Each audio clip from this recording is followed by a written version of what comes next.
So let us redraw this again in more general form. So if we have a higher dimension up to n, so how we'll do this one? So we have R0 here, and we'll have our input x1, x2, all the way up to xn,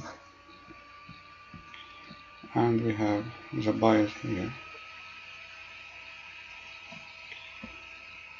and all this will be inputs to the nodes, and each of these inputs will have the weight will be multiplied Wn and the bias, and what will be inside the node will be our linear equation, which is the weight plus x vector plus the bias, which equal to the summation from I equal to 1 to n for Wi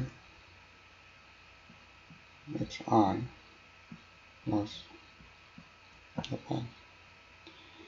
And if Wx plus p equal greater than or equal 0, we'll check it.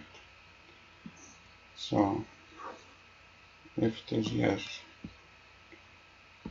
means we'll have a prediction of 1, and if it no, we'll have a prediction of 0.